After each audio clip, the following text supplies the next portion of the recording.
Welcome back. When it was launched back in December, the Lagos Kebbi rice, also known as Lake Rice, was received with joy by everyone.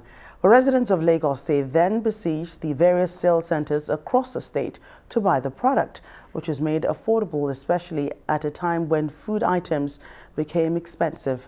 But today, the much-anticipated Lake Rice could not be found at any of the selling centers.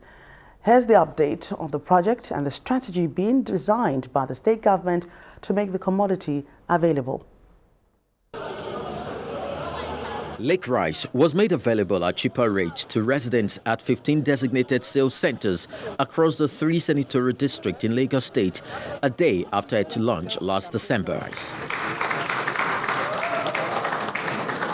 According to the state government, the commodity was to last beyond the festive period. Presently, all designated centers are no more selling. There is no activity ongoing in some of the sales centers visited. Residents who spoke off camera say they have noticed this from the second week of January. The special advisor to Governor Akinwumi Ambode on food security explains that the distribution process is being redesigned to take the local rice closer to the people. People will always come up with issues that it's been stressful, getting it and all that. So we're looking at it from the ministry, and the governor himself, directed that, okay, let's halt the distribution and work out that seamless platform that will make it easy for Lagosians to access the Lake Rice. The sales personnel had closed for the day at the time of our visit to one of the locations within Adeyemi Barrow Hall at the State Secretariat. It's 4 p.m. at the LTV8 Center and sales are still ongoing, with only a few bags left in the store. Mr. Omoli Ekundayo is lucky to have one within a short time. Without the ATM, you will not buy. And the number of people on queue too, is a little bit hectic, a little bit. So how long did you wait for you to get that bag of rice? Maybe 40-45 minutes. There are also fears that the sale of Lake Rice might have been hijacked by a few individuals. Where are the evidences? Nothing of such. For now, most residents may not be able to obtain the Lake Rice. However, the people's expectations will be heightened towards the fulfillment of the promise made by the state government to make the commodity a lot more available.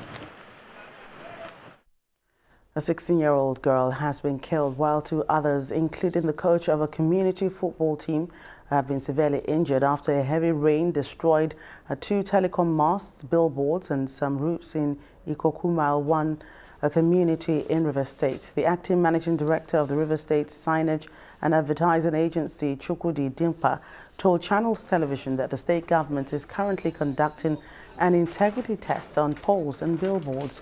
He added that those found to have failed to obtain government approvals or to do maintenance will be made to face sanctions. As the nation moves to recover from economic recession, it's also seeking to diversify the economy with the aid of research and development.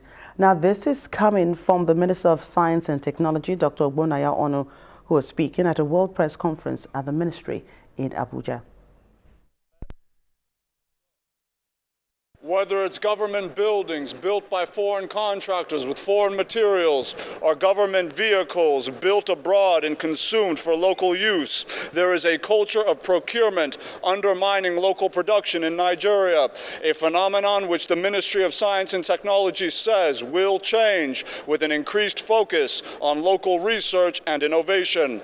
Interfacing with journalists, the Minister of Science and Technology, Dr. Ogbonnaya Onu, decries the nation's overdependence on expertise, building materials, and finished products from other nations without developing innovations and knowledge locally, thus establishing trends of perpetual dependence. Many of the companies there are multinationals. They will not. They are more interested in if they want to do research, they will do it in their home countries. I'm sure you know this. Even if they are doing research in Nigeria and they find something that they will quickly report it in their country, not here. He says the solution lies in Nigeria's establishment of intellectual and infrastructural links between Nigeria's academic community and the ministry to bolster innovations in agriculture, road construction, defense systems, and space technology, among others, for domestic application and economic independence moving forward. South Korea spending over 4%, 4.2% of their GDP on research and innovation. But Nigeria, within the same period, was spending 0.22%. The minister says because many of Nigeria's most gifted young ICT developers do not have access to formal education, a new Silicon Valley-type concept of technological villages is in the works to increase research and technological development. Ajuri Ngilale, Channels Television News. That's news across Nigeria. Thank you for watching. I'm Joke Rogers.